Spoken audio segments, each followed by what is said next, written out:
This is the Ray Lucia Show. Coming to the best for the answers here.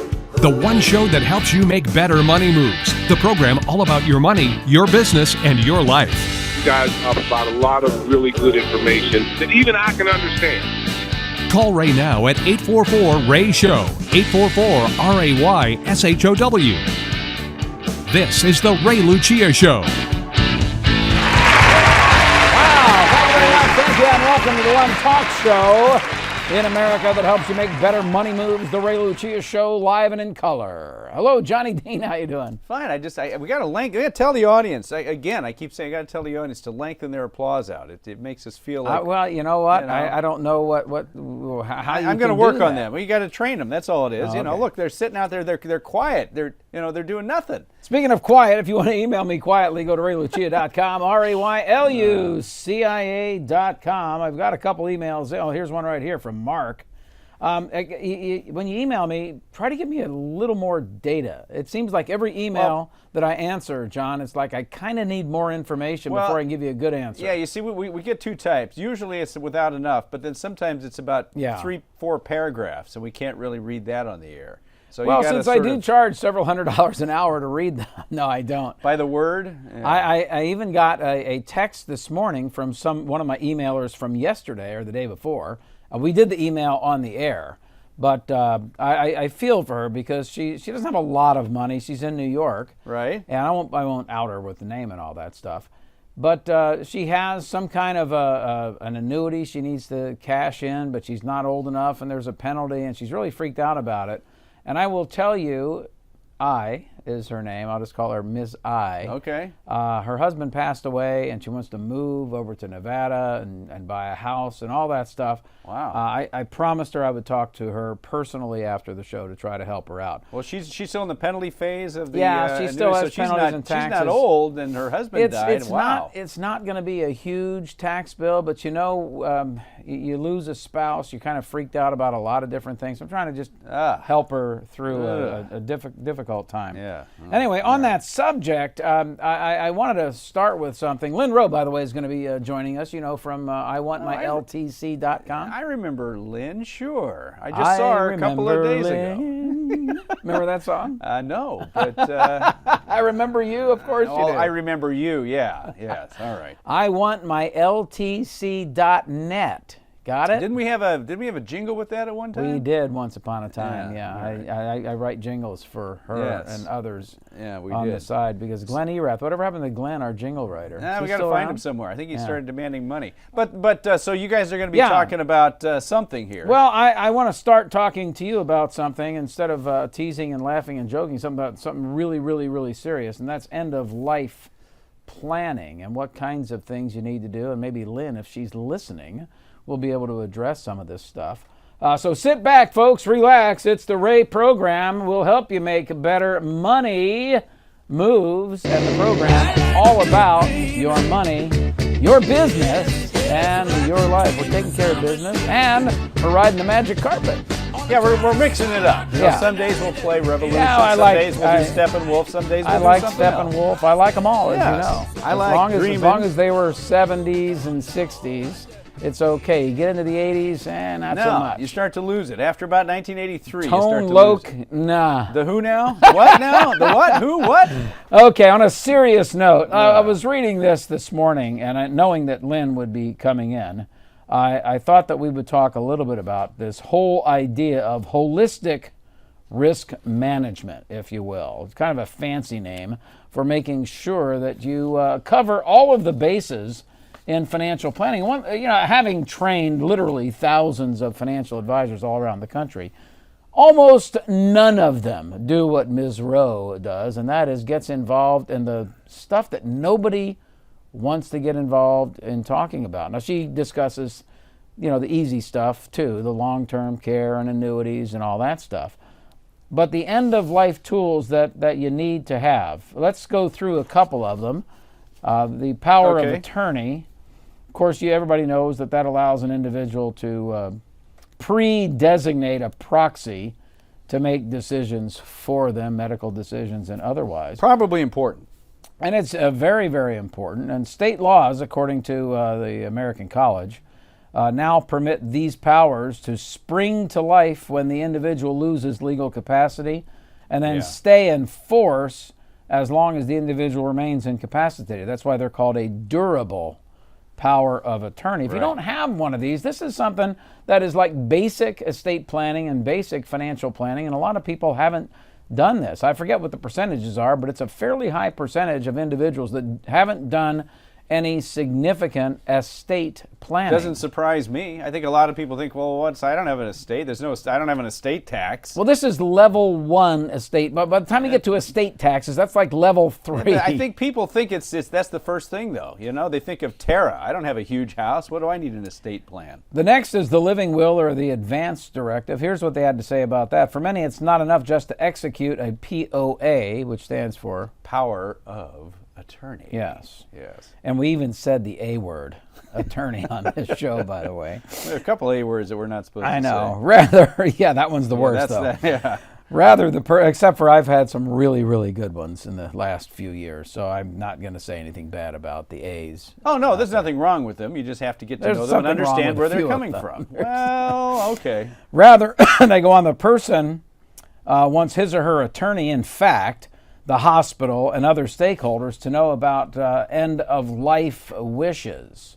State laws vary in terms of what's allowed, how the documents are to be drafted, and what they're called. But in general, these documents, the so-called living will, or advance directive, or a medical directive, and it's designed and filed, and the document, what they say here, in which the individual can state he or she doesn't wish to have extraordinary measures taken to prolong life, or et cetera, et cetera. So that now, this is important, because if the person is incapacitated and the family's sitting around and the doctor's saying, well, do we pull the plug? What are we going to do here? It would be nice to have a living will, because remember, a will happens after you die. You don't open the will until you're dead. And if the will said, oh, by the way, whatever you do, don't pull the plug on me, and you just pulled the plug, then they died, and you open the will, and then it said, no, I don't want the plug pulled. Now, there's no undo button. That would not be a good thing. So the living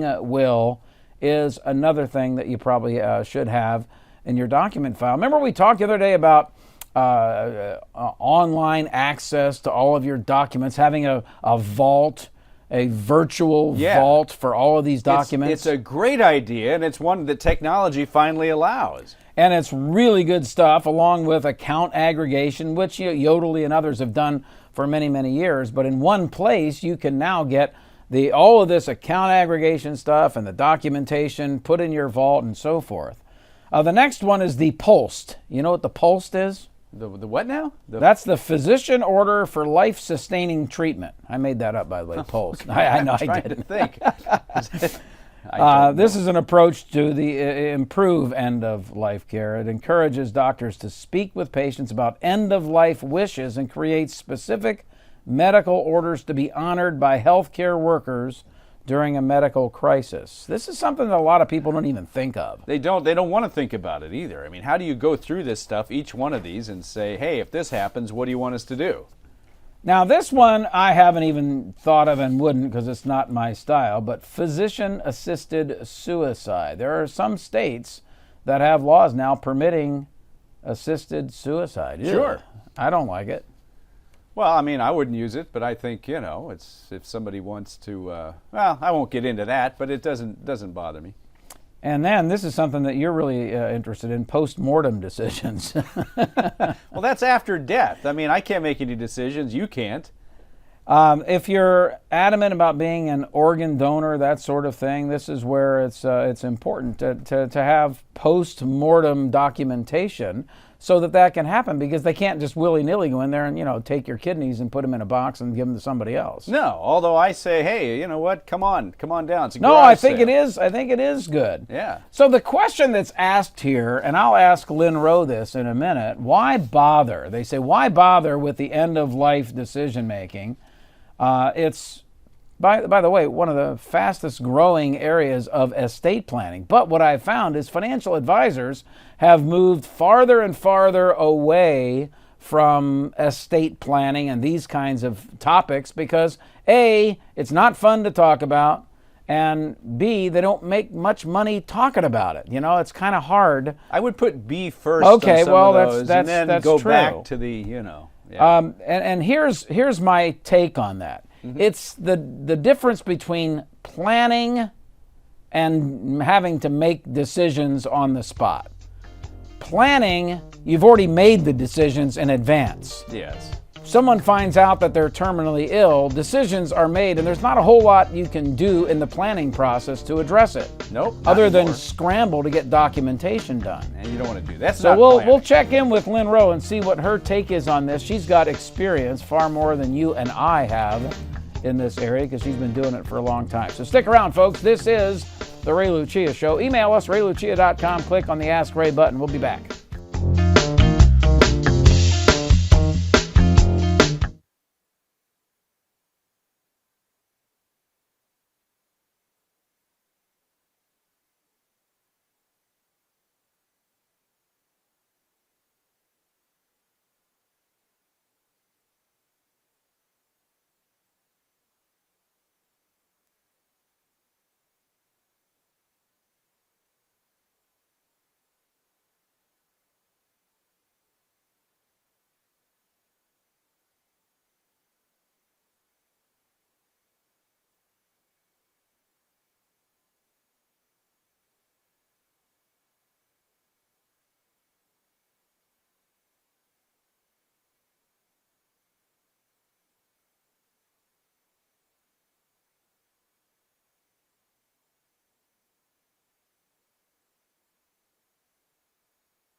welcome back, folks. This is the Lucia Show, helping you to make better money moves, and the program all about your money, your business, and your life. We're talking about some of those life issues here with Lynn Rose, certified financial planner. Easy to get a hold of Lynn. You just go to iwantmyltc.net.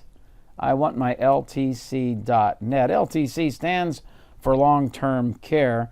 She has a phone number too, if you can believe that. She's right into the year 2019. She finally got a phone number. No, I'm teasing. 877-270-3127. Anything you hear us talking about, she's done before. That's the key. Hey, Lynn, thanks for coming on the big show, the really big show here. You have been involved in this estate planning game for a long, long time, because I've known you a long, long time. Mm-hmm. And one of the questions I have as a former advisor is, how can you afford to spend that much time with people talking about stuff that, I'm being dead honest here, where you don't make that much money, talking about powers of attorney and all that stuff. You don't make money doing that. You're not a lawyer. You do the right thing, right? You do the right thing and it comes back to you. So clients need understanding of the process. A lot of times ahead of time, they don't understand the process. And if they sit down with an attorney, sometimes they walk away a little bit more confused because there's a lot of legal jargon there. I used to have an estate planning lawyer that I worked with, rest his soul. I won't put his name out there, but he's one of the most brilliant estate planning lawyers ever. Yeah. And but to be honest with you, he was so smart. He would record every single word and then summarize it, and people would get so confused because he's talking about AB trusts and Q-tip trusts and charitable remainder trusts and all these things that are really, really complex, that if you didn't have a background in it, you just get freaked out. And the clients at the time would say, you know what, I trust you, just do the paperwork. Don't even send this stuff to me. I was so blessed. I worked with an estate planning attorney for many years before he retired, and he used charts, and he educated clients in a way that was understandable and educated me in a way that was understandable. So that's how I present it to my clients. One of the things that I learned from you is you would have these family meetings talking about all of this stuff, and of course talking about long-term care and whether or not individuals should put life insurance or annuities in an estate plan. And I think a lot of individuals don't realize how important all those decisions are. Beneficiary designations are a big deal. So if you get it wrong on that, you can't change that mistake, and it can change the entire dynamics of a family. It can put people in just bad situations if they're not handled properly. So you also mentioned something to me that I've talked about many times on this program, but you said you heard some ad coming in, a new ad on annuities, and I figured since it's your business, you can run it by me. It was just so sad, Ray, because the person running this ad basically said, I will never offer annuities, and anything an annuity can do. Oh, this is the billionaire guy. Yeah. Yeah. I know what you're talking about. Anything an annuity can do, we can do better with other investments. And I thought, how can you even say that? Well, that's a lie. Yeah. You know that's a lie because they can't. And also said, don't let the lifetime guarantee give you a headache. And I thought, well, you can't give a lifetime guarantee with other investments, so what are you talking about? I'm giving a talk next week, as a matter of fact, on this whole subject. So I've been doing some research on longevity, and some of the things that they're finding out about longevity and aging and all that is really exciting from a couple of different standpoints. One is it may, in fact, help solve some of the long-term care issues, because people are tending, with some of the drugs that are coming out, to live longer and not quite as debilitated. Bingo, yes. The debilitation or disability comes at a later stage, right, which is all the more important for people to get the long-term care way before then, because insurance companies haven't caught up with that, and they have cutoff ages. Yeah, I think I read that they're finding out now that it's like 6.3 years later that the long-term care effects come in. And that's kind of exciting in many respects. It's that wonderful, means people but you get to live a longer life, but a healthier life too. But you got to get your foot in that door, Ray, with your insurability questions and with the insurance company and the cost. The other thing that you've taught me is you have your elderly clients, even considering if they're insurable, and this is the key, you've got to get to them before they're uninsurable, because if they end up spending all of their assets, then they still have money left over for the heirs after they're gone. And most people think, well, once I'm retired, I'm 65, I'm now retired, I don't need my life insurance anymore. And I've heard you physically talk people into keeping policies in force. There's lots of different ways to keep them in force, and there are other policies I saw the other day where this one policy lasted until age 120. Yeah, when I quote term insurance, I go way past, the average age. People go to 90, I go to 110, 120 on the guaranteed side to make sure that premium is going to stay. Do you actually think that individuals are going to be living that long? Well, Ray, the centenarians in this country, the number of them would just stagger the imagination. 72,000. I looked it up the other day. Thank 72,000 centenarians. Yeah. Lynn Rowe, I want my LTC.net. She specializes in all things estate planning, including making sure that you have long-term care insurance in place. And she does the full gamut of all of them. Pastula is on here all the time. You work closely with Jean. So that, if you love Jean, you'll love Lynn even more because she's far better looking. 877-270-3127. I want my LTC.net is how you get a hold of her. But also you specialize in life insurance, and then these family meetings, these gatherings where you have people get together. And now with technology, you can do it online. You can do all kinds of things. Right. Have joint calls and go through the what-if scenarios, because most people, I will tell you for a fact, that most people haven't thought about any of this stuff until something happens. Yes. And that something is usually it's crisis tragic management. Or crisis management. And so walk us through that, will you? Well, having the family meeting, as you say, doesn't require that everybody be Christmas time and everybody has to be sitting around the same table. We do conference calls all the time, and we do web meetings, and we've got kids in 3 different states and the parents in another state. So it's very easy to do something like that and coordinate and talk about what to expect and what steps to take now to prepare. Now, when we have our family meetings, Jeannie and I and our advisory team, most of the conversations don't center around our kids anymore. They center around our grandkids. We're really, and I have been for years, concerned. Now that 3 out of the 5 are teenagers, for crying out loud. I'm that old. 3 out of the 5 are teenagers, and you start thinking about, where are they going to be in a decade? Yeah. Where are they going to be when they're 25 or 30 years old? Will they have enough money for a down payment on a home? Will we even be around to see that? Those are the things that go through our minds. And when we've discussed, Jeannie and I have discussed many times, things that we can do. Maybe I will call 877-270-3127 and link you in on one of those conference calls. That would be great. Lynn Rowe, Certified Financial Planner. I want my LTC.net, 877-270-3127. You do yourself and your family a big favor if you just called her. Lynn, thank you very much. We'll talk to you next time. We'll be back right here on The Ray Lucia Show.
Welcome back, folks. This is the Ray Lucia Show. Again, a special thank you to Lynn Rowe, Certified Financial Planner, 877-270-3127.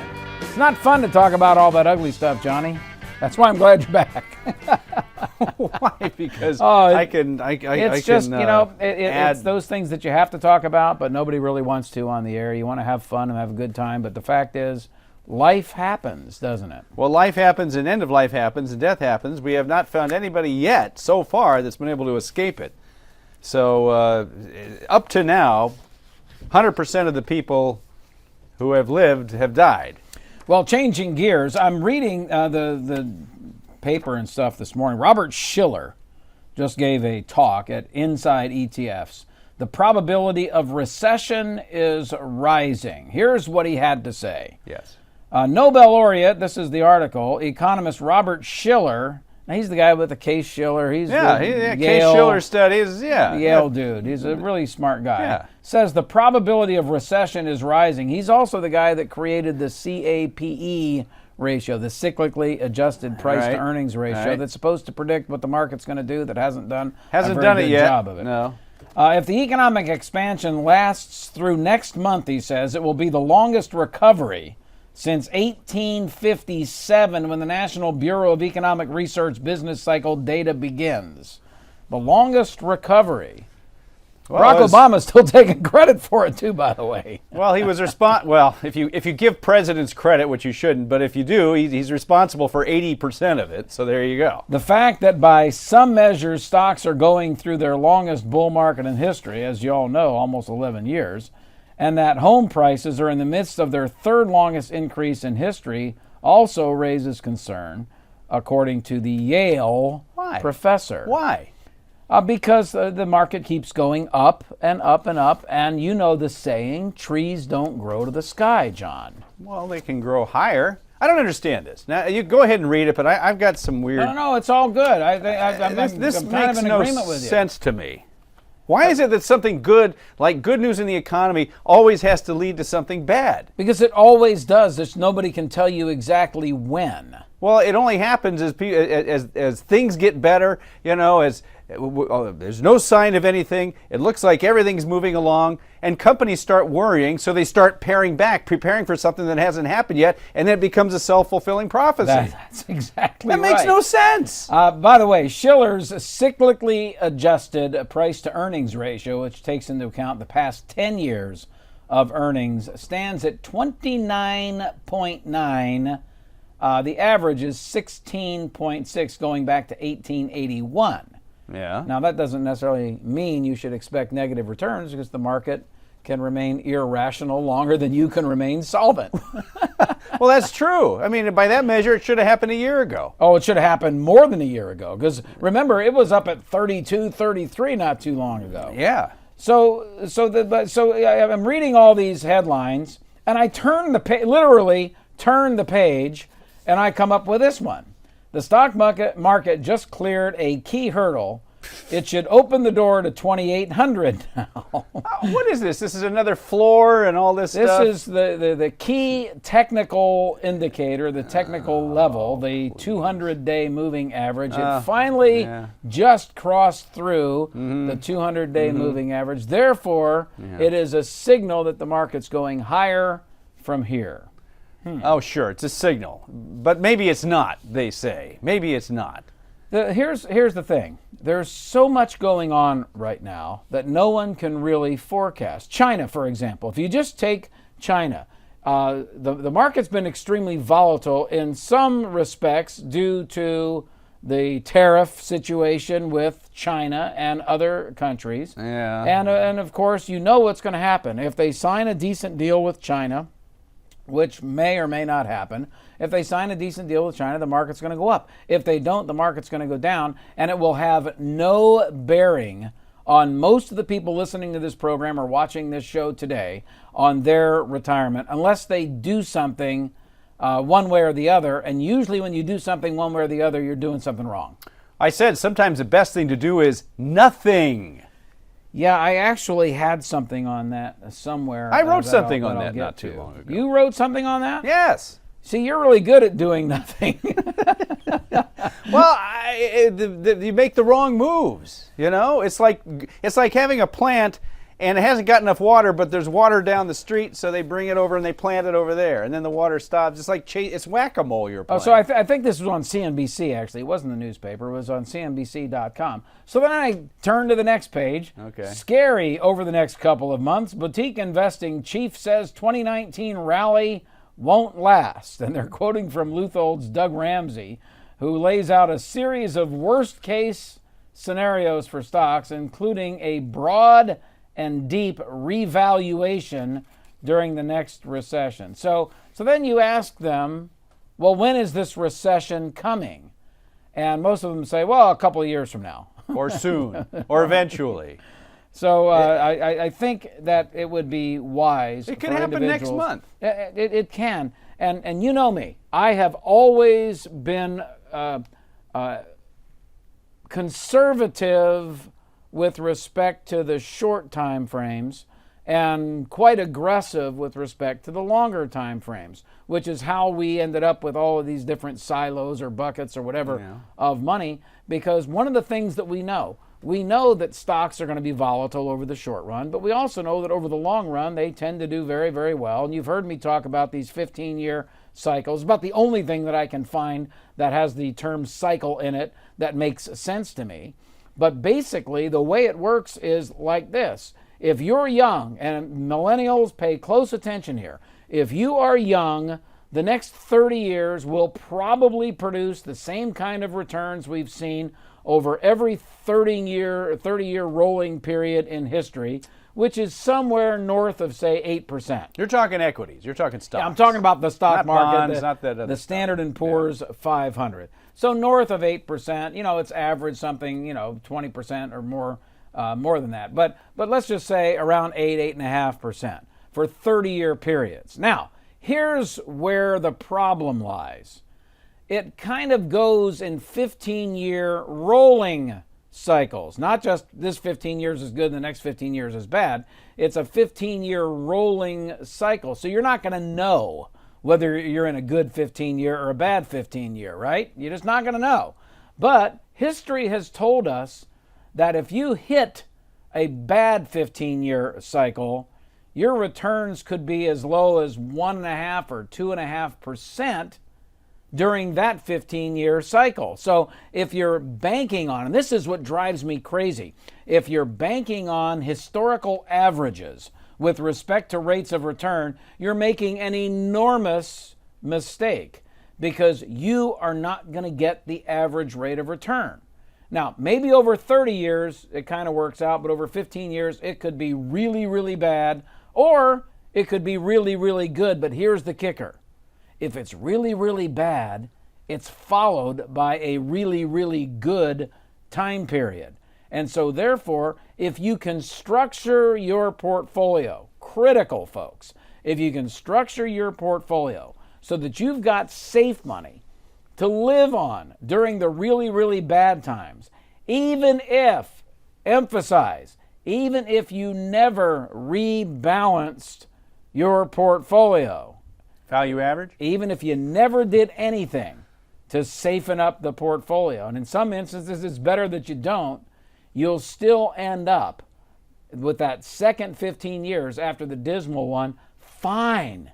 You will end up fine. And we go back, I didn't go back, but the guy that did the research on this went back into the 1800s and looked at every single rolling 15-year cycle, and he made that determination. So what it should do is this. I'm not suggesting you would never rebalance. I'm not suggesting you shouldn't do proper asset allocation. I'm not suggesting you shouldn't have guaranteed income and annuities and all that other stuff. That is not what I'm discussing here, because that's all part of a strategy that you should have anyway. I'm just talking about the stock market, period. And the stock market has produced the best rates of return over long time periods, but the way it gets there is kind of crazy and kind of scary. And if you understand how it works, then you don't need to mess with any of this market timing stuff, because 99% of the people that have made money in the market timing business once or twice or three times, failed to do it the third, fourth, fifth, and sixth time, and they're pretty much out of business. It's because they're making short-term bets. You can't do it on the short term. You just can't. You cannot do it on the short term. It's why 15 years. And again, nothing's guaranteeing that after 15 rotten years that the next 15 are going to be great. Historically, it has. It's a good likelihood that it is. You could probably structure your portfolio to act like it is, but still nothing's guaranteed. No, but when you add guarantees to that, Which is why you do that. it gives you a sense of confidence that even if That's the strategy. it takes 16 or 17 or 18 years, you're still going to be okay. Which is why you have a strategy. Did you just point your finger at me? Well, sorry, I get okay. excited when I talk strategy. We'll be back. Don't go away. Emails are next.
And welcome back, folks. This is the Ray Lucia Show, helping you to make better money moves. The program all about your money, your business, and your life. Also, your emails right here with Johnny Dean. Hey, John, I got this email in from Mark. Can I skip ahead of you and read this one? Well, you can. I don't know what you're going to read. I haven't seen it. It comes directly to you first. That's right. It was directly to me. This will be a surprise. It'll be a surprise. Sit back. Okay, we're going to do this. We're going to do this. Hit it, boys. You've got mail. Yeah, there you go. All right, so this is Mark, and the subject is the Roth 401k, but it's a little more complicated than that. The Roth 401k. So here's what Mark had to say. I'm 45 years old and have 180k in a 401k pre-tax. At 55 years old, my pension should be 2.4k or 2,400 a month, or a $460,000 lump sum. I guess it means I would like to leave around then. In other words, he wants to retire at 55? Wow. Currently, I put $320 a month in the 401k, and just last week started to add an extra $500 to the Roth 401. Am I on the right track, or should $820 go to the Roth? My company matches 90% of the $320. Thank you very much. Well, thank you, Mark. First off, I think it's very dangerous to schedule retirement at 55 when you're pretty close. I mean, you're doing a good job, nothing wrong with where Mark is, but I still need to know some facts. For example, is he married or single? Yeah. Is he going to qualify for Social Security, or does he have one of the government jobs where he's got the windfall elimination and all that stuff, right? You know all about that. Sure.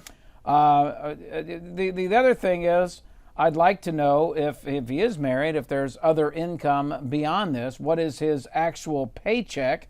Because I need to know about tax brackets. So I think I emailed him last night and said I need more information. Will his spouse continue to work if he's let's married? just do a couple of calculations here, because he says he's going to get $2,400 a month from a, what did he say, a $460,000 lump sum. Well, that's at age 55? That's at age 55.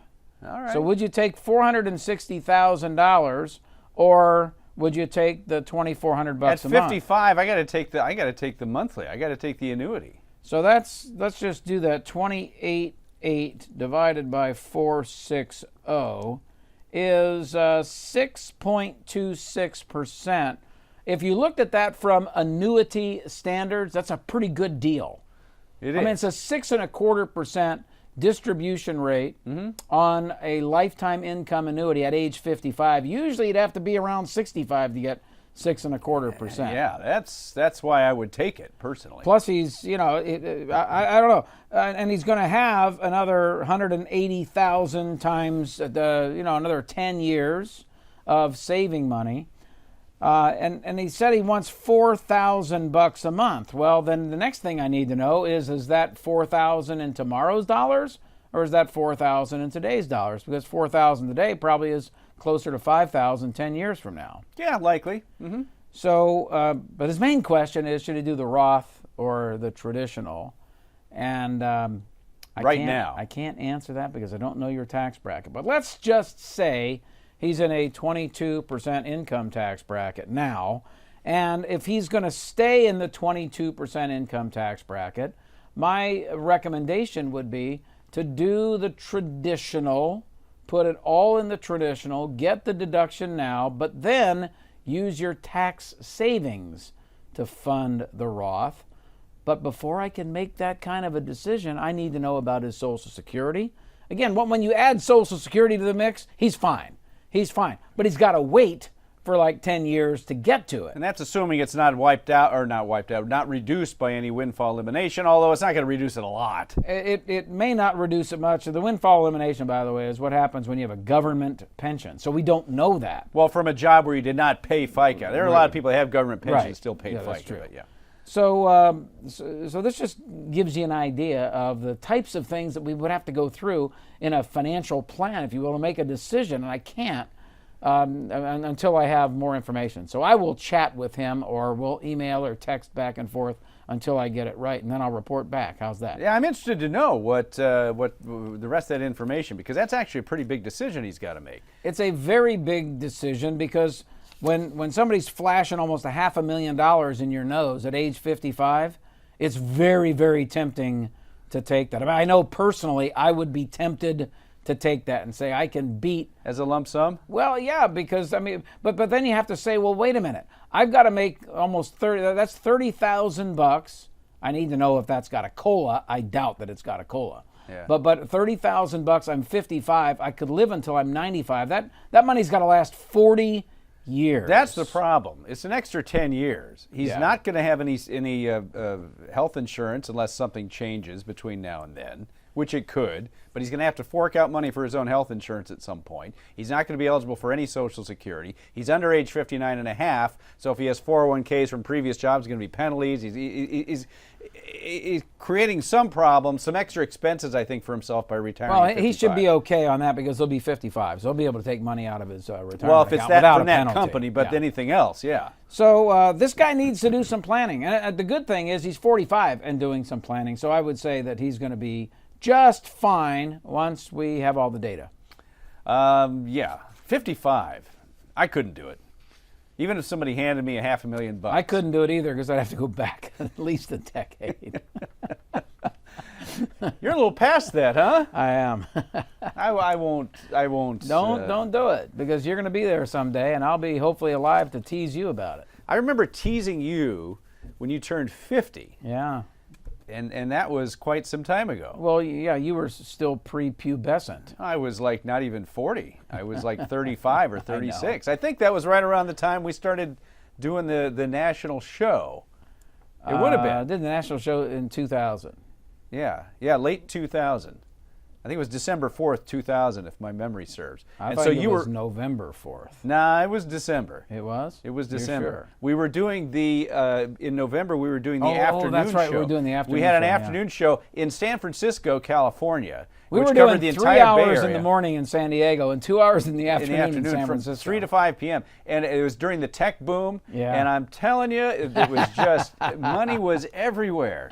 I have a 800 square foot house I'm selling for $2 million. Yeah, I remember that. Yeah. that was. I have some stories to tell about that I'll tell at a later date. But I think the young man, the 34-year-old young man that I actually went and saw him up in San Francisco, he margin bought his house on Cisco stock, and he was expecting to get to $40 million, and he got to like $4 because he lost everything. I'm out of time. Email me, raylucia.com. Now go out and make it a blessed day. Bye-bye. You're listening to The Ray Lucia Show, bringing you the best in money information, answering questions about your biggest financial challenges, talking about your money, your business, and your life. Ray Lucia is not a registered representative of or affiliated with any securities brokerage or investment advisory firm. The views and opinions expressed by Ray and his guests are not necessarily those of this station or its sponsors and should not be construed as legal, tax, or investment advice. You should always consult with the appropriate advisors before making any financial decisions. Ray is available to take your questions online at raylucia.com. Forget about it.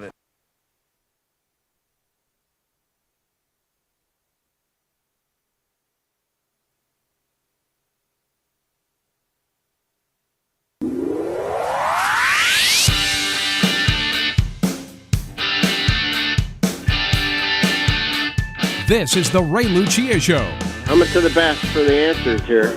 the one show that helps you make better money moves. The program all about your money, your business, and your life. You guys talk about a lot of really good information that even I can understand. Call Ray now at 844-RAY-SHOW, 844-RAY-SHOW. This is The Ray Lucia Show. Thank you very much. Thank you, and welcome to the one talk show in America that helps you make better money moves. Ray Lucia here, along with my little buddy, Johnny Dean. Hello, little buddy. How you doing, man? Is that what the skipper called Gilligan? Yeah, are you going to hit me exactly. with your hat and do all Exactly. that? Come on now, my little buddy. My little buddy. Used to be, when we were a lot younger. You were Yeah, you yeah. were the Godfather, and I was the just captain, and you were Gilligan. I was. That's exactly what happened. I feel like maybe I've moved up a little since then over the 20, 30 years we've been together. but- Here's the question, though. Yeah. Who was Mary Ann? Who was Mary Ann? Yeah. Well, Dawn Wells was Mary Ann, but No, and it must Oh, have been Lonnie. in our It must have been Lonnie Lou. So, she was our phone screener. Remember, way back then. that's Lonnie's true. just as cute as Mary Ann was. Yeah, that's true. Although now Lonnie being your daughter, that was the one that everybody sort of pined for. I don't want to put her in that category. Remember, it's the whole Ginger Well, versus that's Mary true. Ann debate. Well, there's no Mary way Ann she was won. Ginger. Nikki was Ginger. I'm not even gonna. I don't want to know about that. Your 2 daughters. That's good enough. Anyway, yeah, nice to be here with you. We got a ton of stuff. You may not have guessed from all the little shucking and jiving we're doing here, but we have a lot of stuff to talk about this. How coupledom can Whoa. boost retirement security. Since we're in the Valentine mode still, Yeah. how coupledom can boost retirement security. Is that a word? Coupledom. No, well, it's not a I'm word. reading it from Michael S. Fisher. He wrote how coupledom can boost retirement security. And since you're the English major here, That's not a word. Not a word. not I would not a underline word. it in red and make a suggestion. Okay, as to so something how else. would you say that, Mr. English teacher? How being a couple can boost retirement security. Okay. being I like part of a coupledom. couple. I like Coupledom coupledom. is okay. That's fine. Also, Shark Tank's Kevin O'Leary. Here are the top 3 stupid things millennials waste money on, according to Kevin. Kevin and I are buddies. Did you know that? No, I'm not sure who that is. Oh, you don't watch Shark Tank? No. Oh, okay. Is it a fishing show? No, he's like a billionaire dude that's made all kinds of money, and he now's got an ETF. Oh, I've heard of it. That's right. Is that where somebody comes and begs for money? Yeah, And yeah, they laugh yeah. at them and scoff at their He product? scoffs at them. Okay, that's what it Mark is. Cuban, who's also someone that I've met, I'm name dropping here, and Was that while you were visiting Jerry Jones at one time? Weren't you down in the Dallas area and you were hanging out with Jerry Jones, as I recall? I wasn't hanging out with him. I happened to be in his, I think he called it a performance room for his kids. And I always wanted to do that. They had a stage set up and everything. It was pretty cool, yeah. Oh, okay. Jerry and I go way back. Oh, I know you go way back. He Yeah, showed you his who else house. can we and name his- drop? We've name dropped Ben Stein quite a bit, so we won't talk about how Ben and I have spent many 4th of July together. No, you won't do that because people, maybe they're tired of hearing how you performed on stage with the Doobie Brothers. I You have know, done that. That's I true, don't yeah. want to do Yeah, that. I don't want to do that. Plus, you don't want to leave somebody out. And I talked about the duet I did with McCartney, but that part would be a lie. But who would know that? Who would know that? How you gave him a suggestion of certain songs. Kevin O'Leary All right, so and I jammed together in Dallas, Texas, yeah. on the guitars. And I knew he was going to be there, but I had never met him before. So I brought my folding guitar. Remember that one that's got the folding Yes. neck, that's got the little thing? Yes. Anyway, Kevin was one of the guys that funded that company. And I can't tell you what he told me when I said, this was your guitar, Kevin, your guitar company. And he used a couple of expletives about how much money he made from the company. But I love the guitar. I love it. So this guy invested in this. You travel, startup? you put your guitar in a backpack, literally, and the neck folds down. And so we knew he was going to be there, and he's sort of a hack guitar player. Yeah. So we had imported a nice Taylor guitar for him to Yeah. play. And I accosted him as he was walking in. I said, hey, Kevin, you want to do a little jamming today? And sure enough, he said, sure. So we did like a 30-minute show together. It was pretty fun. Wow. And then I emailed him, and he hasn't emailed me back yet. He so. forgot about you. But he did like what I was doing. We'll be back. Don't go away, right?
This is The Ray Lucia Show, Coming to the best for the answers here.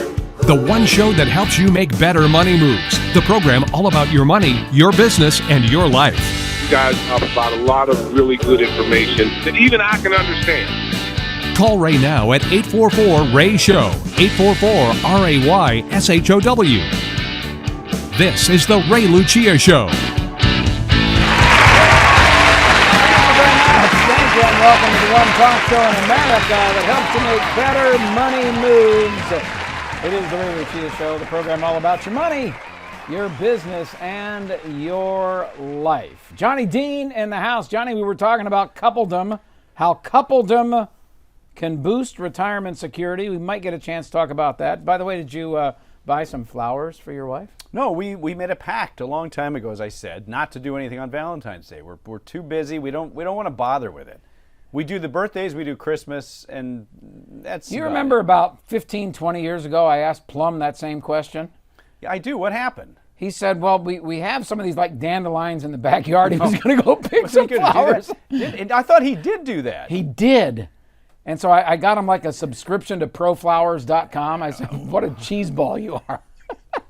You've had to straighten both of us out. by the Oh, way, golly. over I the do years. see you're wearing one of the ties I gave you about 10 years ago. Yeah, if you're watching on TV, you can see that, and it's still in style. Yeah, it's a nice tie, I see a couple of dribbles on it, but it's still a nice tie. Well, I was eating my Mapo this morning, and I okay. dropped some on there. 844-RAY-SHOW is the number, 844-729-7469. If you want to get on board, the call is free, and you know the rest, or just email me, raylucia.com, RAYLUCIA.com. We'll get a chance to talk about that. Also, Kevin O'Leary, my pal from somewhere back in a long ago, has three stupid things millennials waste money on. Those are stupid things for sure, but Kevin is a smart guy, I tell you that.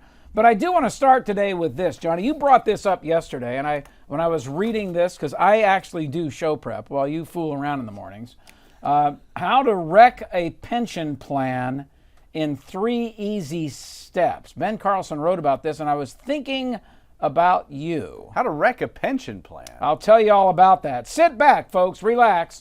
It is the Ray Program, brought to you live by the Rolling Stones. There's a group I haven't performed with. We were talking on TV about all these people that I know.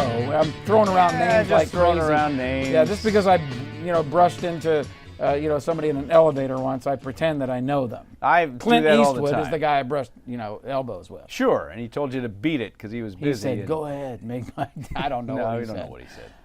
Anyway, I read this and I thought about you and I, what we were talking about just a day or so ago on the air here. And it does make the point of why a decent advisor can really help you and the danger of knee-jerk reacting to market volatility. Allow me, this is Ben Carlson, who's a brilliant writer. Here's what he said. Research from paper Roger Ibbotson and Paul Kaplan, both of whom we've discussed on this program before, called Does Asset Allocation Explain 40, 90, or 100% of Performance? And he goes on to say this particular study was meant to decipher whether it was asset allocation or market timing and security selection that drove portfolio performance. The conclusion showed that more than 90% of a portfolio's long-term variation in return was explained by its asset allocation, leaving only a small amount that can be explained by an investor's ability to time the market or successfully choose individual stocks or securities, as they say. So the takeaway there is all of these shows that say, well, the PE ratio on this stock is that, and this guy's going to be doing this, and there's the buyout over here. Waste of time. Total waste of time, because 90% of the variability in your return, according to not only Nobel Prize winning stuff from back in the day from Harry Markowitz, whom, by the way, I've had lunch with.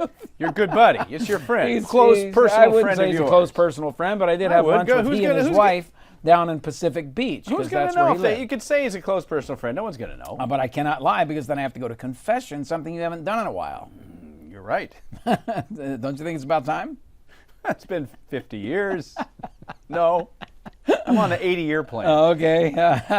Do not die, John. Do not die, because you know where you're going to go. That was Well, you said a don't long sin. time ago. That's right. You don't No, sin. no, Okay. I don't do In either event, this is Nobel Prize-winning stuff, folks, and it's something that you need to know. It's your asset allocation that determines what kind of returns you're going to get, and what the variability and the risk and the downside and all that stuff. It's not whether or not Johnny Dean or some dude on a Sunday afternoon radio show can tell you which stocks to buy. It's how you align your portfolio with respect to your asset allocation. But what's more exciting to talk about or write about? Asset allocation, or what's the next stock to buy? He goes on to say, the data is fairly clear at this point that successful market timing and active security selection are two things the majority of investors aren't very good at. We've learned that from the Dalbar study, which basically says most investors suck. If they just stuck with the stupid mutual fund, even if it was a 2-star fund, they still would make more money than they make on their own, right? But here's the thing. Most investors think of asset allocation in terms of the traditional asset classes, stocks, bonds, cash, and they always throw in "and other." Other. And the other has grown in popularity over the years because of Yale and Harvard and a lot of the big pension plans that had stellar performance up until about a decade ago because they were overweight in something we call alternative investments. Now, here's where the rub is. You want to destroy a pension plan, do what Omaha Public Schools, OPS Pension Fund, did. Oh my. When you go back in time, you could see back in 2007, their asset allocation was 15% bonds, 25% alternative strategies, and 60 some odd percent stocks, right? Today, their asset allocation is 15% bonds, 30% stocks, and 54% alternative investments. Today? Yes, at least as of the printing of this. Well, whatever. Well, it's 2016 is when. All right, close enough. Last close data. enough. 54%? Now, in truth, Harvard and Yale were heavily weighted in alternative investments. I don't know if they ever got up to 54%. But it's the definition of alternative investment that I want to get to, because as you know, I'm a huge fan of real estate in a portfolio. That would be considered an alternative. These guys went a little bit nuts. I mean, they went really, really nuts. Here's what they had to say when they did the analysis. They bailed heavily on the stock market. Then they put most of the pension fund's assets into a growing list of non-traditional, often speculative investment alternatives. Among them, real estate. Now, I love real estate, but not in freaking Mumbai, India. For crying out loud, you're a pension fund. International shipping, Ukrainian agriculture. This is a pension plan. Oil companies in Kazakhstan and in Brazil, timberlands in Tennessee, distressed housing in Florida, New Jersey, and Nevada, and more. Now, some of that, the distressed housing thing, I know a lot of people that made a lot of money doing that, and it's something that at least you're closer to. It's closer to home. You're not doing condos in Mumbai or something like that. They have condos in Mumbai? I don't know. I've never been there. Have you? I haven't either. They very well They probably could. need them. There's a lot of people. Oh, they very well could. Well, are these financial people that are making these decisions? Well, Who's evidently, doing this? in reading through this, the board consisted of a bunch of school teachers. Okay, there you go. There you go. Not to put school teachers down. They but- claim they hired consultants, but when they did the analysis, here's what they said. As OSERS chose a dozen new alternatives between 2009 and 2013, meetings minutes and records make no mention of consultants being hired to conduct due diligence or of presenting such reports. When asked to produce due diligence reports for 5 specific investments, the officials, this is the board, said they had none. So let's put this in the context of you and me, folks. Let's put this in our context. A, you shouldn't invest in stuff you don't understand. I don't know how a board mostly consisting of non-professionals who don't go to consultants and do their due diligence, would have investments in Kazakhstan, Mumbai, India, international shipping. Those may be great investments. And then the question is, do you allocate 50% No. of your net worth to something like that? Come on. You're playing with other people's retirement money here. So this thing gets really, really worse and dismal from here. Because, and again, think about this in the context of your own pension. The unfunded pension liability ballooned from $138 million in 2007 to over $770 million now. That could be you and your retirement plan. Make sure you get advice. Don't go away.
Welcome back. It is the Ray Lucia Show. We've been talking about alternative investments, and let me be clear here. I'm a huge, huge fan of diversification, and we started this program today by discussing how asset allocation drives 90%, really, of expected performance. So this whole business of thinking that you're going to out-select the market, if you will, from a stock picking perspective, is an exercise in futility. This we get from Roger Ibbotson and Paul Kaplan in a study, a real live academic study. Does asset allocation explain 40, 90, or 100% of performance? It ended up being 90, by the way. And then I went on to talk about how you could really wreck a pension plan. And the Omaha public school system did just that. And they went from a deficit in their pension fund from something like 130 million, I'll get the actual number, 138 million in 2007. So they were underfunded. That's what that means. They're $138 million short in 2007 on what they needed to fund retirees, to over 770 million by the end of 2016. That means they've got to do budget cuts, they've got to raise taxes, lower benefits for their teachers. There's a bunch of teachers on the board. So how can we relate this to you and me and our own retirement planning? Well, let me just go through a couple of things that I think are important. Number one, do you have a written plan? What could be typed to, but a written plan in place. Next, does it include an investment policy statement? Have you ever done that? Sat down and this is my investment. It could be very simple. One sentence. It could be. I'm going to buy and hold the S&P 500 for at least 15 years. Or something. Understand your strengths and weaknesses. This board, I can't tell you for certain, but based on my limited reading, this board were a bunch of like teachers, retired teachers, maybe individuals that, number 4, didn't know what they didn't know. It says here, know what you don't know. There is so much. I've been in this business for 45 years, and there is still, and all I do, folks, I don't read novels. I don't go to movies. I'm the most boring freaking guy you know. But I love this stuff. And as you know, John, I'm up in the crack of dawn. I read this stuff every single day. I love it, try to stay close to it. And there's still so much that I don't know. I'm embarrassed sometimes by what I don't know about macroeconomics, microeconomics. I mean, you name it. There's so much that the average person has no clue. And you're sitting here with tens of millions, if not hundreds of millions of dollars sitting on a board and making investment and financial decisions. Or it's you and it's your money and you're making investment and financial decisions. And frankly, you're kind of clueless, but you don't think you are. One of the smartest things I ever did was probably 5 or 6 years ago when I told myself I don't know everything. About half the stuff. I thought you did. Oh, That's why I have you as my sidekick. I thought you knew all the stuff that I didn't know. Well, no, I mean, I love to learn. But there are certain areas of my life where I thought I was 100% right, and I wasn't. You're really, really book smart. Yes. Well, you have like a genius IQ? I think you do. No, it's not genius. No, I don't know. It's up there. It's higher than my 89. I haven't taken an IQ test since 1972, so I don't know.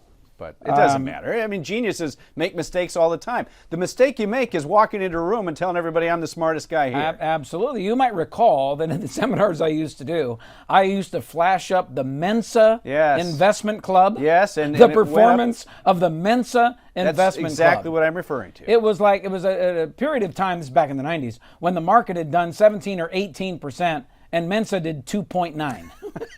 The Mensa members. Well, you can be smart and know nothing at all. There's so many other things on here, like monitoring the results and setting the right expectations. But I think the bottom line is going back to know what you don't know. Here's what we do know. We know that stocks in the long run, a diversified portfolio of stocks, untouched for the long term, do very well. In fact, it's probably the best performing asset class. We know that real estate, real live real estate, like U.S. domestic real estate, something that you can go kick, whether it be in Texas or California or whatever, that's not overly leveraged. Because remember, you get in a lot of trouble when you have too much debt on leverage. But if you have low levered real estate and you rent that real estate out to reasonable tenants, and there's a lot of stuff to learn there, but usually there are people way smarter than you that do this for a living that you can hire, and you give up a few percentage points, but it's well worth it. That in the long run produces income, relatively stable income, and over a very long time period, appreciation that mirrors more or less what the inflation rate is. So you have stocks and real estate in the risky part of your portfolio. But if you're going to have risky money that's long-term in nature, what do you have to match that up with it? You've got to match it up with? Well, you have to you match up your assets to your liabilities is what you do. So as I've said 1,000 times on this program, maybe 1,000,000, I don't know. If you need to eat, as in food, tomorrow, pay your mortgage. That's a short-term liability. You can't go buy illiquid real estate that's fully levered and think you're going to be able to use the cash flow from that real estate to eat, or as John said, pay the mortgage tomorrow. Because when your tenant moves out and has destroyed the property, you're not getting any income. In fact, it's negative income because you got to go to your bank account and fix all the crap that this guy left in your house. I am speaking from experience there. Yeah, some people just continue to rent out homes and take it. I did it once, And that was and it. then I did it thrice, but I wasn't the property manager. Yeah. I actually had my partner who was the Smart. property manager. Well- And I think we lasted 8 months, and Carlos and I finally pulled the plug, as we said, for 3 homes in Austin, Texas, this is too much work. So we sold the 3 homes. Well, you found out what you didn't know. You realized what you didn't know. It all comes back to that. You know, I spend my whole life in this business, and I think I know a lot. But when it came to being in the real estate business, it took, like I said, about 8 months for me to figure out that even though I kind of knew what I was doing, and I had a property manager and all that stuff, I did not have the temperament to be thinking about, these people that are calling up my property manager, and the property manager is calling me and saying, you know what, we need to fix this, we need to fix that. This isn't working right. I had to throw this tenant out because, and I'm going, I want to go back to, we had at the time, we also had a 144 unit apartment building, and they never called me because they had a full staff of people. Of course. They had a staff of people that would fix the toilets and all that stuff. But when it's your own property and you're trying to save a little bit of money, forget about it. It all comes down to, again, knowing, as you just said, knowing what you don't know. And you got to be open to receiving information that's actually more correct, which I found out the first time that I figured out what you meant by this whole time segment, matching assets to liabilities. That's the most important thing. I said, whoa, I feel smarter. And I learned that, by the way, when I was a young man. I was associated with a company that did pension planning. And so I learned a lot about pensions. This is the first thing I learned. Is if you're running a pension fund, you must always match your assets to your liabilities. Liabilities mean, hey, Johnny Dean's retiring next month and he needs a check. And I need to make sure that check comes to John. Or, well, John wasn't in the mafia, but most of the people that I knew were. Stick around, we'll be back.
Welcome back, folks.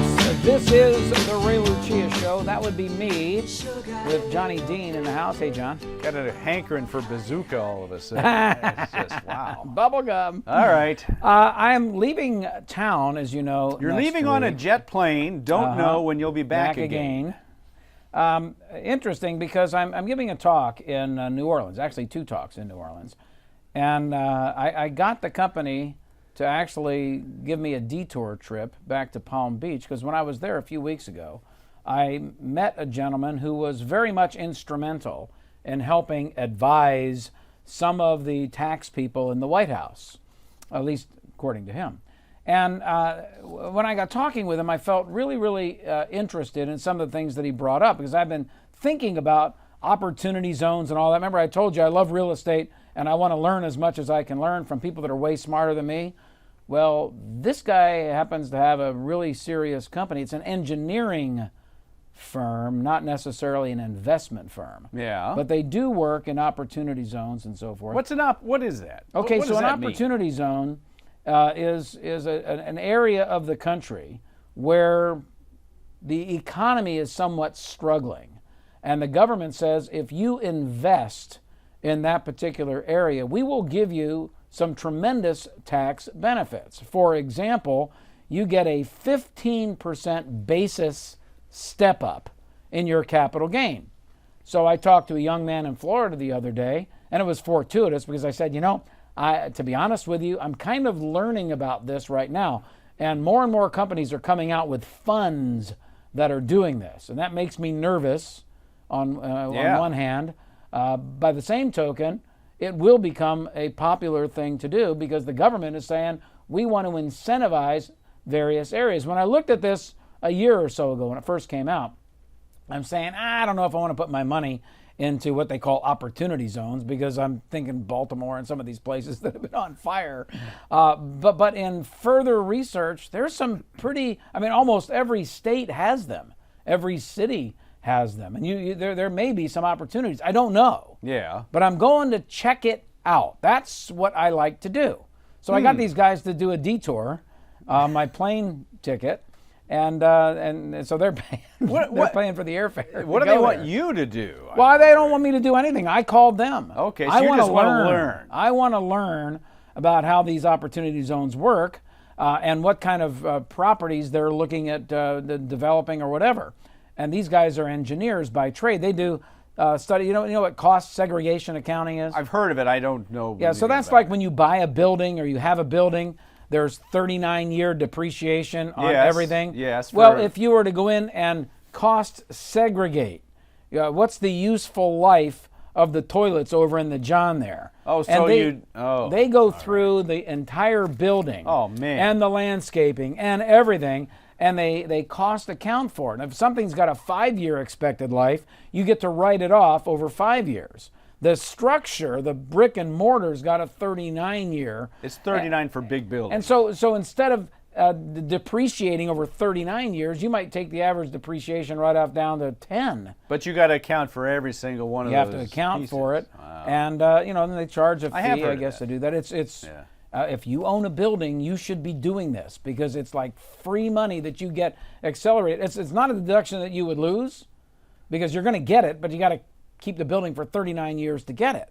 So you can accelerate those deductions by doing cost segregation. Do you have accounting. to recapture all that when you sell Of course. after 10 years? Of course, like anything else. Yeah, okay. But all right. if you then put that money into an opportunity zone, what happens is they'll step your basis up by 15%. So you're saving the capital gains tax on that. You're deferring by doing an exchange into a new opportunity zone property. And if you hold that property for 10 years, all of the gain on that particular property in the opportunity zone is tax-free.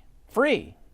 It's like a step up in basis, 100%. It's like 100% step up in basis. But you're not passing it on to the other somebody else. 85% of the gain you still have to pay tax on.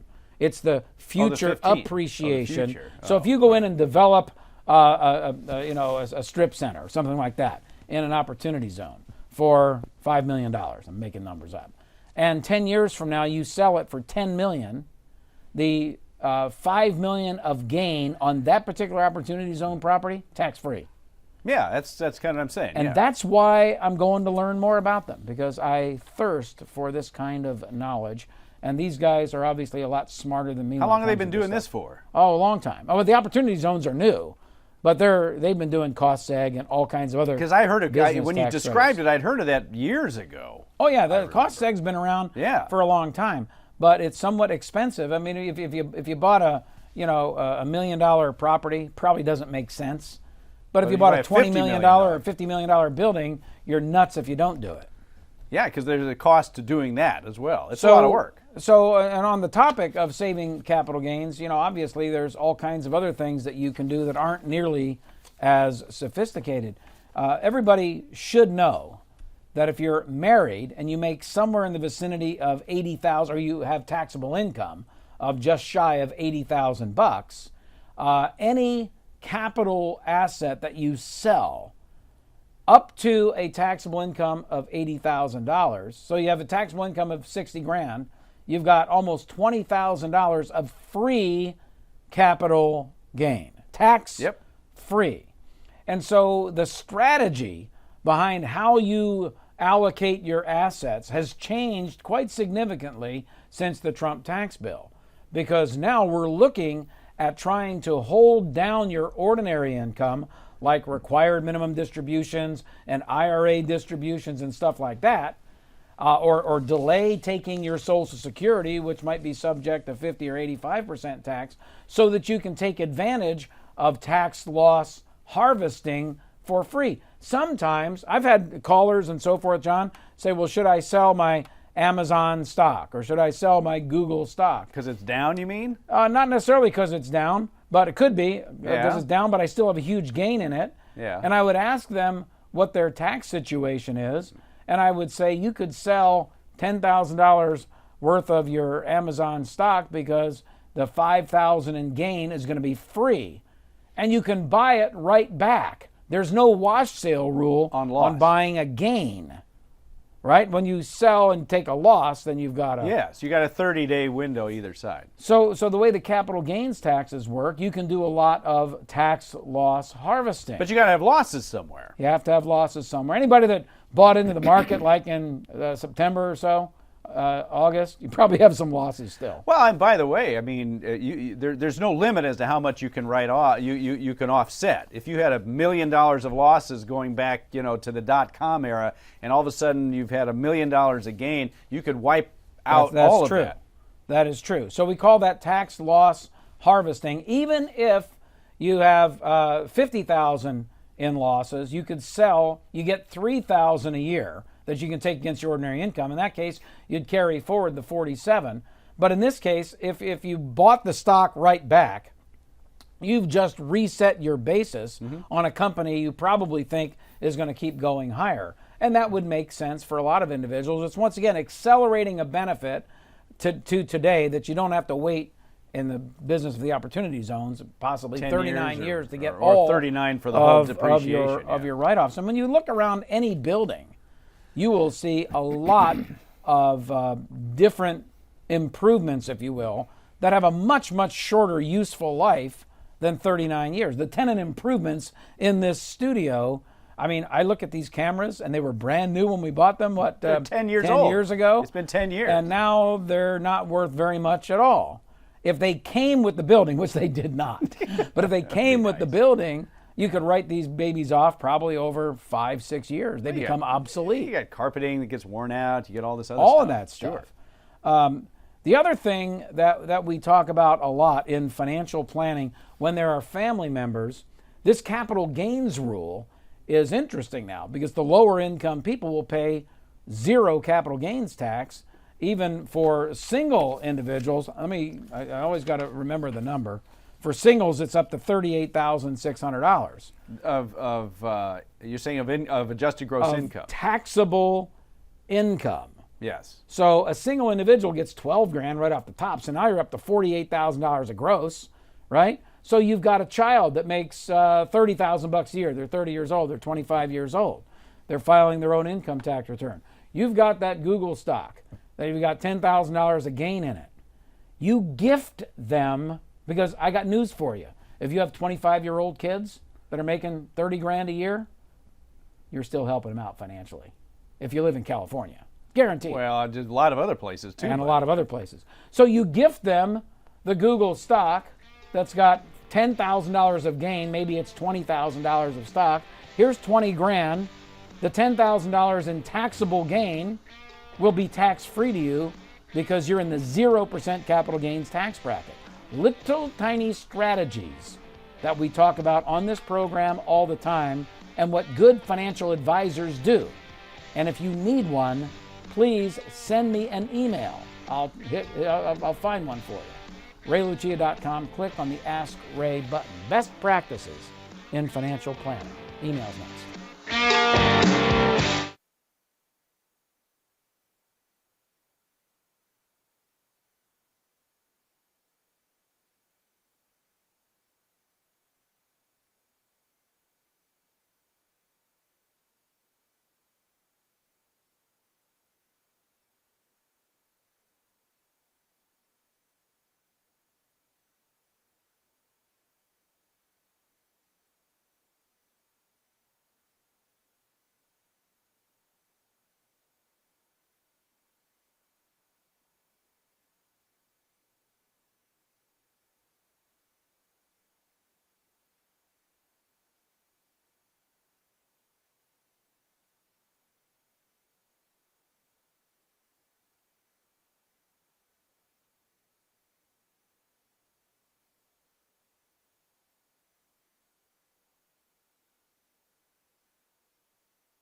one of the great guitar licks of all time. I love it. This is the Beatle version, I think, isn't it? Yeah, I think it's the Beatle version. Turn it up a little so I can hear it. It's live. Yeah, it's live. What can I say? The live, but what a great guitar lick by George. Oh, it's great. It was, of course, written by Chuck Berry. Oh yeah. I love the the Chuck Berry lyrics of tune that is song. good too, but I love that. Yes. Because I learned how to play that actually. Not that good. It's in the key of D. It's tough to play. It is. I can't do it very well on the piano. It doesn't sound as good on a keyboard, but on Well, the when guitar. we start doing our little podcast, yeah, we can we can do jam on it, and you guys see how crappy we are. That.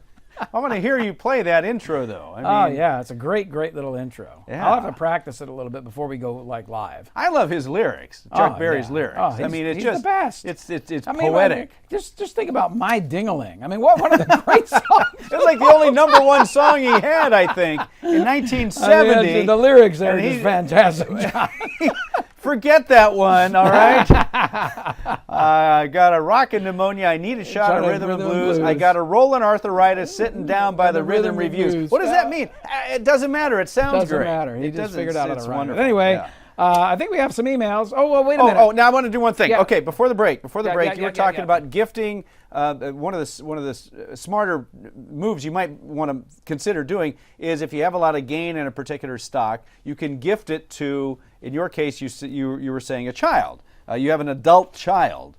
I know somebody's going to ask. Emphasize about the whole, term adult. Right, and you said age 25. I didn't have time to jump in to say there's a reason why you said age 25, and it has to do with this kiddie tax Yeah, with the that I D, think DD. we should bring up just for a Well, moment. just if you can't do this with the young kids because if they get too much income, like over $12,000, they're going to pay at the trust rates. They're going to pay like 37% or whatever. Oh, it's terrible. So, but if they're like working and they're separated from you and they're like on their own and they're 25 plus, it's a great strategy because I know a lot of people, and almost everybody that I know that's my age is helping out their kids or their grandkids. Now, the grandkids would be subject to the kiddie tax, all right, but the kids probably wouldn't be. Kids my age that are in their 30s and 40s. Yeah, they're older now. There was age 19 or an age 24. Or if you're still in college. If you're still in college, but if you're over age 24, if the kids are over age 24, then you're you're good to go to do it. You just got to hope if you're gifting them stock to sell on your behalf that they Yes. give it back to you. All right, I think it's time for some emails, fellas. You've got mail. Yes, I do. All right, so we were talking, I don't know, maybe you remember when. It was either yesterday or 2 weeks ago. I can't recall. Could have been both. I don't know. But we were talking about the 4% rule, and Carl had a quick question, and he's asking me, I'm retiring in a couple of years. Is there any way you can explain this 4% rule to me? Well, we can do it in a nutshell, but there's more detail Well, to it. you know, I have a real problem with the 4% rule. Bill Benjamin, back in 1994, did thousands of Monte Carlo simulations, Carl, and came up with a rule that said if you wanted to retire and you wanted the money to last 30 years, and if you had a 50-50 to 75-25 stock bond mix, then you can retire and spend 4% of your retirement wealth every single year adjusted for inflation. So that's how the rule works, and most of the financial advisors, I think wrongly, follow that rule religiously. Why do I say wrongly? Well, it's because there's so many other factors at play here. The main one being that 4% rule is designed to prevent you from going broke under a worst case scenario. It would not bother me a bit if you went to a 5% rule, or maybe even a 6% rule. Over 6, I might get a little more nervous. The reason being is this, and it's really important, and I've studied this, John, probably more than most people except for the retirement researcher himself, and that is spending in retirement. And initially, my research was anecdotal from basically just seeing retired people and asking them, whether or not they needed a 3.2% increase in their pay from their retirement plan the next year. And they would say, no, I've actually got money left over. And that's what happened year after year after year. So I determined that retirees spend less. Inflation still goes up, but they spend less money than the actual percentage of the inflation rate, if that makes sense. So the 4% rule is a very conservative rule. It doesn't take into account retiree spending. I've talked about the go-go years and the slow-go and the no-go years in retirement. I could do a whole segment, and maybe I will sometime, but I think you're better off sitting down with a competent, best practices financial planner that can do your strategy, not somebody's strategy from 1994. What they've come out with now, John, is they said that was even too aggressive. Oh, I've heard that. You mean the 4%? Yeah, they say it needs to be 3% now. Oh, I saw as low as 1.9% at one point I've when interest rates were at zero. Super low. That is ludicrous, in my opinion.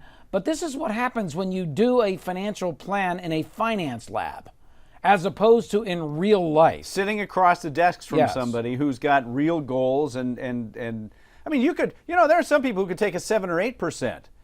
If they haven't taken their Social Security yet. Maybe they have a pension that kicks in. Maybe once they hit age 70, their mortgage is paid Well, there's off. another point. You bring this up all the time because you're Mr. Guarantee, right? Yeah. Somebody that takes a portion of their retirement wealth and invests in some form of a guaranteed lifetime income can afford to take more risk with the rest of their money and therefore kick up their distribution rate because their chance of failure goes down when you add lifetime income. Exactly. Guaranteed lifetime income. Somebody with a whole bunch of Social Security has got not nearly the pressure on their portfolio to perform as somebody with very little or none. That's exactly right. So, Carl, I don't know if that helped you, but I think the rule is a good starting point.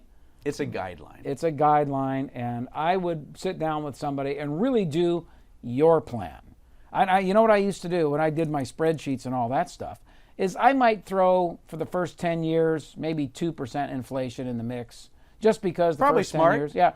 And then the next 10 years, drop it down to 0. Nothing. And the next 10 years, you could even drop it down by another couple of percent. The income. As long as they had like long-term care insurance. Yeah. So if you take care of health care, and even if you don't take care of health care, I still stand my ground on retirement spending going down, because even with the increase in healthcare spending the last couple of years of life, you still have spent less, so much less that it offsets the increase in healthcare spending. Can you imagine being 90, 95 and saying, I skimped on all those vacations because I thought I was going to run out of money, and it's nice, I got money, but I can't spend it now. You might remember, we're out of time. We're out of time.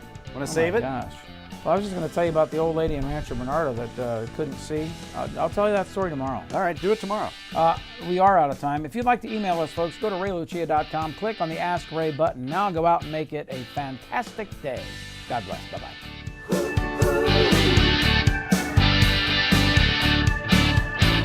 You're listening to The Ray Lucia Show, bringing you the best in money information, answering questions about your biggest financial challenges, talking about your money, your business, and your life. Ray Lucia is not a registered representative of or affiliated with any securities brokerage or investment advisory firm. The views and opinions expressed by Ray and his guests are not necessarily those of this station or its sponsors and should not be construed as legal, tax, or investment advice. You should always consult with the appropriate advisors before making any financial decisions. Ray is available to take your questions online at raylucia.com. Forget about it.